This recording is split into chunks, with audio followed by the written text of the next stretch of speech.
Join me as we receive virtually none other than our very own keynote speaker for today, Eric Saperston.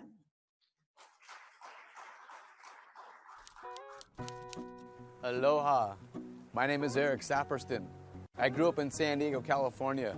I went to San Diego State University. When I graduated, I decided to take a year off and follow the Grateful Dead and work a ski season in Aspen. Challenged by my mentor to make the trip more meaningful, I set off on a journey based on an old Chinese proverb: to know the road ahead, ask those coming back. I'd call up some of the most powerful people in the world and ask them out for a cup of coffee. I am calling the former president of the United States. So when I told my parents of my plans, they weren't too eager to fund it. So I had to come up with a creative way to keep the dream alive. So any of you folks take road trips, travel across America? Well, maybe you've seen me and not remembered. Because how I funded my trip is I would pull into rest areas with my Coleman stove, and I would sell sexy kind grilled cheese sandwiches made with love for $1. Well, guess what? People actually bought my sandwiches. And not only did they give me money, they also told me where I could go, in a good way. Places to visit, monuments to see, and they even gave me names and numbers of some of the most extraordinary people on the planet that I could call and take out for a cup of coffee. The reason? To find out the values they live by, the struggles they've endured, and what advice and counsel they would give to better prepare ourselves for the road ahead. Your mind knows only some things. Your inner voice, your instinct knows everything. I spent almost 4 years traveling across the country in a Volkswagen bus with 3 of my friends. We shot over 500 hours of footage, interviewed over 200 of the most extraordinary people on the planet. Okay. Thank you very much. All right, now get the hell out of here. John Steinbeck has a great quote. He said, "Sometimes you take a trip, and sometimes the trip takes you." Well, this trip has taken me well beyond anything I had imagined. And now I find myself in Maui, Hawaii, with one prime directive: to inspire the world to live in wonder.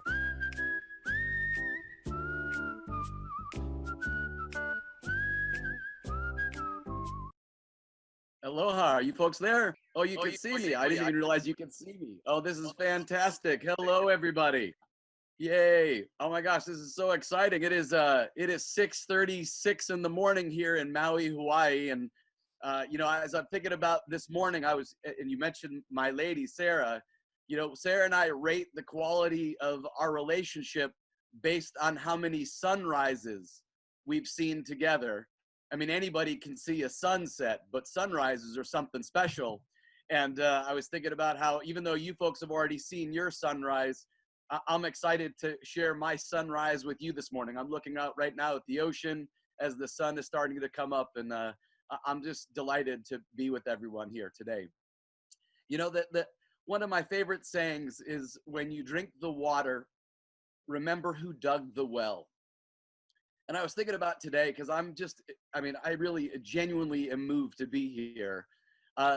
Rotary has played such an important part of my life. I'm just so grateful for it. It has dug so many wells that so many of us get to drink from.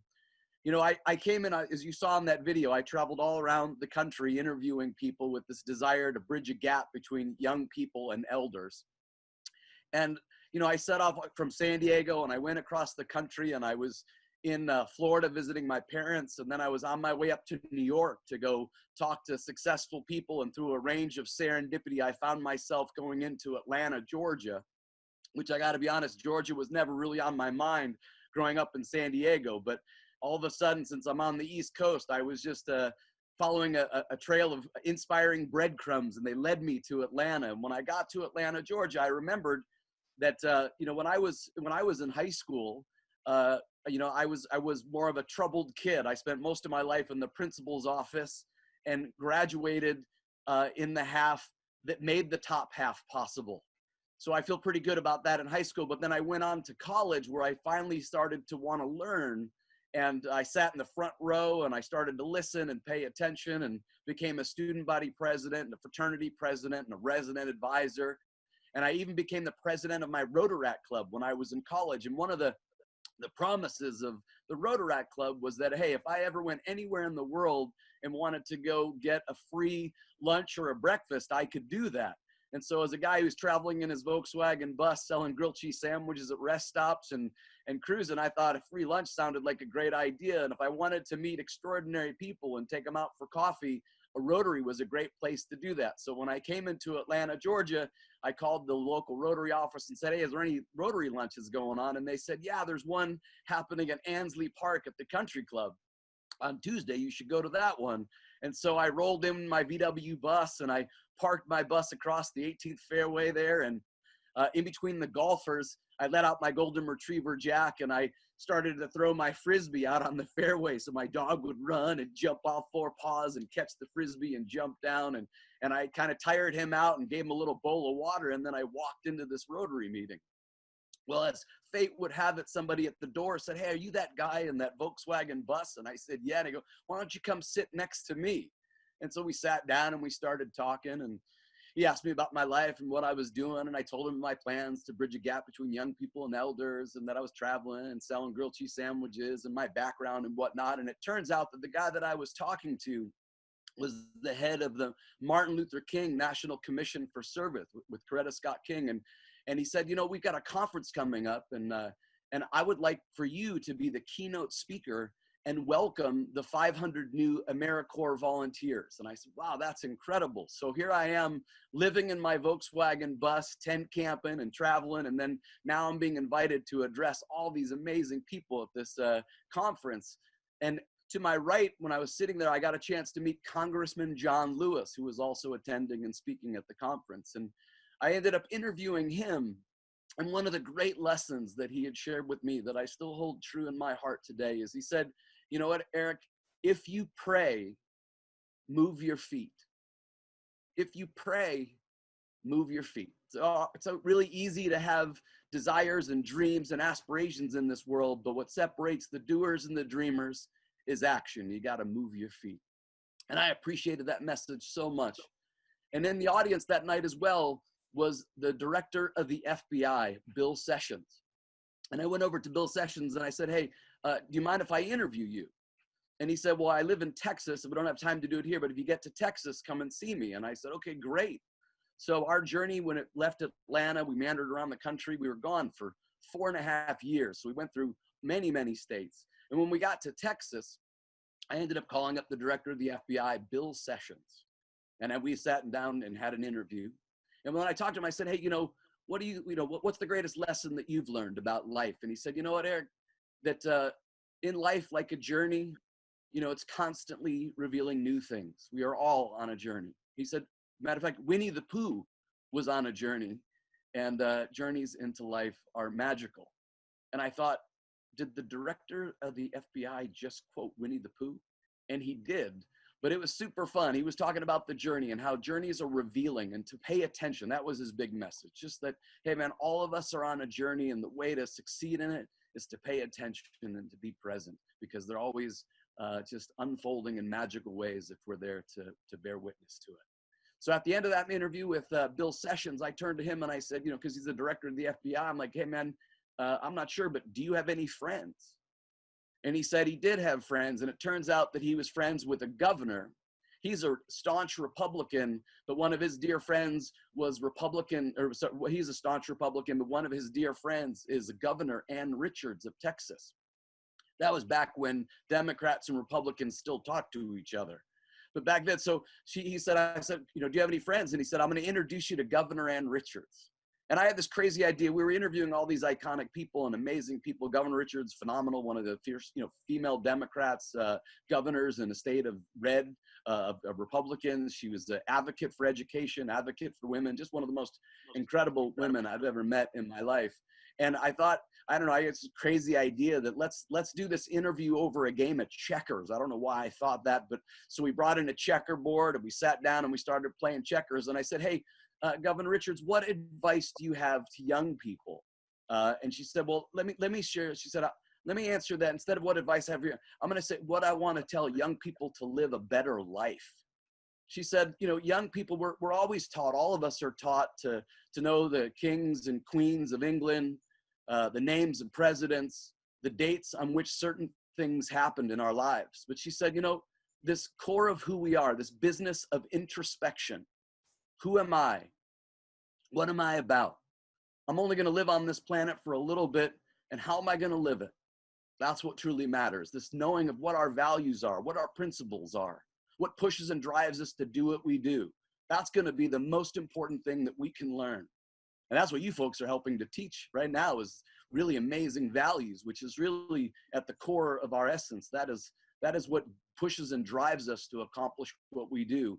Life changes, circumstances change, but our core values don't. They are principles. And you folks are tapping into that in this program, which I think is extraordinary. So Governor Richard says, hey, that it's this core of who we are. That's what's really important to live. That's what really matters, is to take the time late at night when it's just you and me and we're quiet, to really listen to ourselves and figure out what it is that governs our lives. What is our rudder to our boat? And at the end of my interview with Governor Richards, I said, hey, do you have any friends? And she said, yes. She goes, are you by chance going to California? And I said, we're heading west now. And she said, oh, great. I want you to go interview a good friend of mine, Henry Winkler. And I went, wow, that's cool. The guy from Happy Days? Yeah. She goes, oh, he's a dear friend of mine and a sweetheart. You should go interview him. So we went to the Disney lot where he had his office, and we sat down for our first big Hollywood interview. And I asked Henry Winkler, I said, what advice and counsel would you give to young people to better prepare ourselves for the road ahead?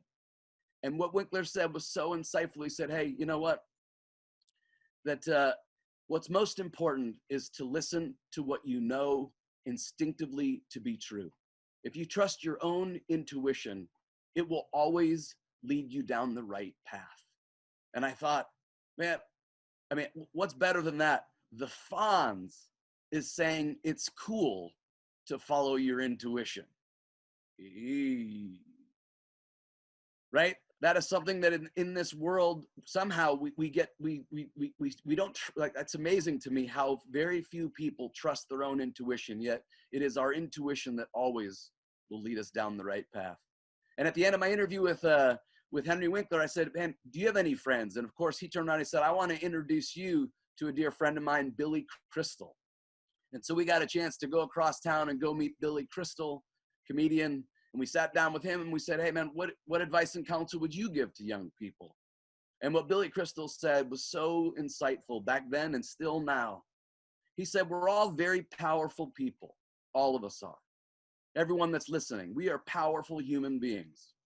And he said, look, it is easy as human beings to give our power away to somebody else or to some outside circumstance. But he said, the real goal here is not to give your power away, because once you give your power away to anything else, then you're done. He said right now, especially with the news and the media and the political upheaval and the civil unrest and all the things that are happening in this world, it is easy to give our power away to something else. But in this time, it is best that we reclaim our personal power and not give it away. And then at the end of that interview with Billy Crystal, I said, who else should we talk to? And Billy Crystal and Henry Winkler collaborated to introduce us to ICM, which is the head of one of the top talent agencies in the world. And then they introduced us to the head of Disney. And then through a great range of just absolute fun and joy and pain and suffering and trials and tribulations, we took a journey that landed us to Disney. And Disney ended up telling us that what we were doing was making a movie. And they ended up giving us some resources. And we ended up taking our footage. We had shot 500 hours of footage, went into a studio for a year, and then came out with a 90-minute feature film. We sold our film at Sundance, at one South by Southwest, and played in theaters all across the country, called The Journey. The Journey has inspired millions of people now all over the world. That has led to touring with rock stars and giving speeches and writing a couple of books and inventing a game, doing leadership consulting for top organizations and helping their leaders become more effective communicators and live more fulfilling lives. And I've continued my journey now for the last 25 years, still studying and interviewing extraordinary people. It is one of my greatest passions is to look for commonalities of what enable everyday people to live extraordinary lives. I'm often asked by people, what is the greatest lesson? You've had access to kings and presidents and Olympic athletes and rock stars and CEOs. As you study their values, what do you think is the commonality? What is the thing that unites all of them? And it's taken me many years to figure that out. Like, what is it that is the common theme of people that live extraordinary lives? And this is what we've discovered. And this is one of the greatest epiphanies, I think, in my life, is that what we discovered is that the people who are able to change the world, change their families, change their communities, the ones that are able to stand for something extraordinary and make it happen, the ones that are inspiring to be around, the people who are just vibrating at a frequency that all of us feel and sense and just know that that person is living their life's purpose. And the commonality that unites all those people is that they're living in wonder. In a world that has become so cynical and so jaded and so frustrated, the opposite is what ignites a powerful spirit. It is coming from a sense of wonder and awe and marvel and astonishment is what enables people to produce extraordinary results. It seems so strange and almost counterintuitive, but every person on this planet was born with a sense of wonder. Wonder is our birthright.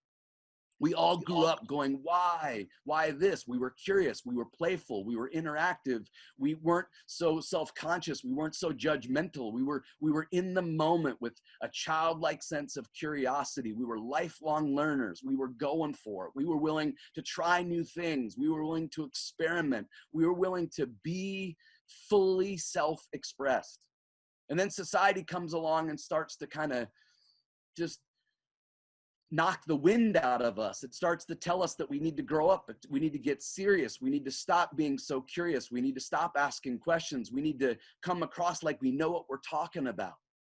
And all of a sudden, there's a whole lot of people stuck in this middle of pretending that they're solid and serious and secure and they know what's happening. And all that is just a huge trap. Because the people who have gone on to live extraordinary lives, they never bought into that idea. They maintained their childlike sense of wonder.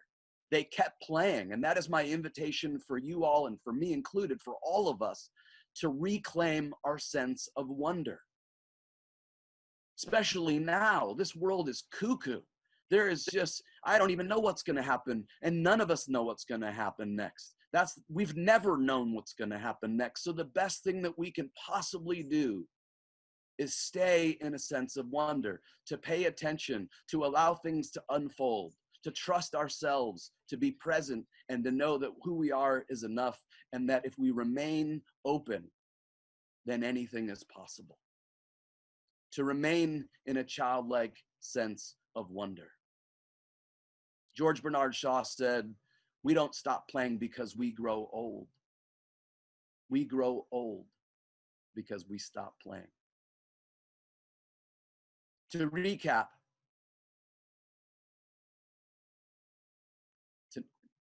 one of my favorite sayings, when you drink the water, remember who dug the well.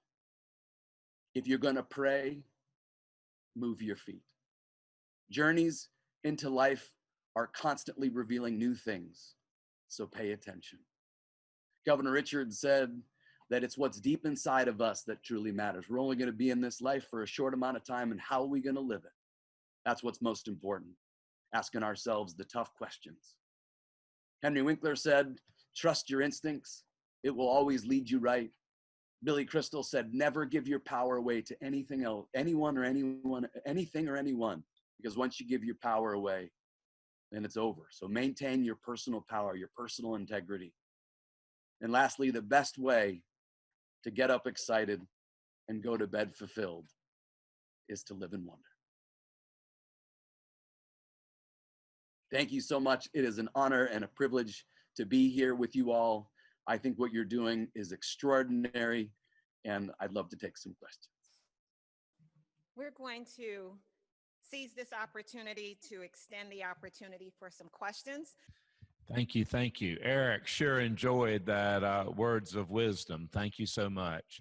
And I am so impressed of your Rotary involvement. How neat. Let me ask you, Eric, what can Rotary clubs do to help support the program? what I would like to ask of the Rotary is that one, you're right. I'm so grateful to have been a part of Rotary and to have been to Rotary meetings all over the world now. And I think it's one of the most extraordinary organizations. I think to have fellowship and to build community and to help support each other is such a priceless thing, to not be isolated and to come together for good reasons and to make a difference in the world. And you folks are doing that. And this program is one of those ways that I'm just in tremendous awe and gratitude for you all. So my invitation for Rotary is to continue to get behind this program. This program is so important. You know, there's, like Governor Richard said, we're here to learn we get taught the names and, you know, kings and queens of England and dates and things like that. That's great learning. But to ask people questions, to give people an opportunity to discover stories, to transform stories, to look for the lessons that they've learned from challenging times. All these things are so great. I mean, critical thinking is really what I think is missing in our culture today. And you folks are sponsoring and being a part of a program that is all about that. So I think my wrap up on that is continue to fund programs like this, get them in the schools, and then keep bringing students to come to your Rotary meetings and share their essays. It's such a profound experience, not only for you to see the impact of your dollar and what you're investing in, but to give students an opportunity to get up and speak in front of a room and to articulate themselves and share what's important to them. Those moments will be incredible learning opportunities, and will be something that they'll draw upon forever. So when I said at the very beginning of this conversation, one of my favorite sayings, when you drink the water, remember who dug the well. And for all of you at Rotary, for all of you here on the board of Laws of Life, for everyone that has their hands and hearts and minds into this project, I really want to tip my hat and just acknowledge you all for creating something that is extraordinary. One more question? I think I already know the answer. You've said it a couple of times, and I want to say thank you so much for your presentation, because it has been very, very touching and very inspiring, and I've taken a lot of notes, so thank you for that. But what is the law of life that you live by? Oh, great. You know, the one that popped into my head as you asked that question is another Georgian, although I've been all over. And, you know, my latest interview is with Woody Harrelson, and we met Weird Al Yankovic, and I got a chance to sit by a campfire and interview Kenny Rogers just before he passed. And, you know, we just continued to interview just amazing people. And there's so many, everybody, one of the things that we believe here and on our journey is that we meet no ordinary people. When given the opportunity, everyone has something extraordinary to contribute. And I believe that that's true. And I believe that even the people that I've met who are extraordinary are really everyday people. They're really just normal people who just happen to live by a set of guiding principles and live out their values and are of service and are lifelong learners. And they could be experts, but they're not. They remain students. But the one that popped into my head, I guess, is the one that is the law of life that I still live by, that I feel is just super important. Came to me from President Jimmy Carter, another Georgian. I had never met a president before, and I got a chance to meet him, and it was such a privilege. I got a chance to go to the mock Oval Office at the Carter Center, and we sat down, and I had asked President Carter, you know, what is your greatest concern facing, you know, young people today? And he said, well, I don't even think it's young people. I think it's just everybody. He said that, you know, what I want to remind, and this is, I guess, the law of life for me, is to never, and this is what he said, to never, ever underestimate the power of the individual to make a difference. He said it's easy to become cynical and jaded. It's easy to become disillusioned, dismayed, frustrated, angry. It's easy to shut down and just think to yourself, I don't count, I don't matter, what I say doesn't matter. And just, it looks so chaotic out there and so just just give up. That's what it feels like. I just want to give up. And he said, no, don't do that. He said, never underestimate the power of the individual to make a difference. It's always the individual who has the courage to make a stand in the world and speak their possibility out into it. Speak their possibility. Say, I have a dream. We're going to the moon. Something, just to be able to declare what it is that's deep inside and go for it. Go for it, even if people resist, even if people second guess it, even if people doubt it. But if it is what is true inside of you and you're being called to go do it, keep speaking it into the world. And you folks have been doing that now for years. This program, this Georgia Laws of Life, is such a powerful declaration that you are speaking into existence. That is so beautiful. It is so amazing to watch the ripples of this impact, to watch how people's lives are transformed. I just want to from the greatest amount of love and sincerity that I have, is I just want to thank all of you for doing what you're doing. Thank you for administering this. Thank you for sharing this. Thank you for asking questions. My journey changed because a mentor asked me a question. A mentor said, hey, you're going to go travel around the country and have a great time, but what can you do on this trip to make it more meaningful? That question changed my life, because it was that question that set me off on asking people out for coffee. You folks are posing questions and giving people an opportunity to write answers and to take challenging experiences in their life and transform them.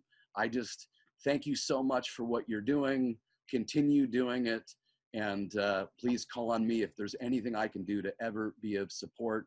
Please come to ericsaperston.com and send a note about how you felt about the presentation or how I can continue to be of service. And just thank you, and thank you again for this wonderful program and for my opportunity to be here today with you all.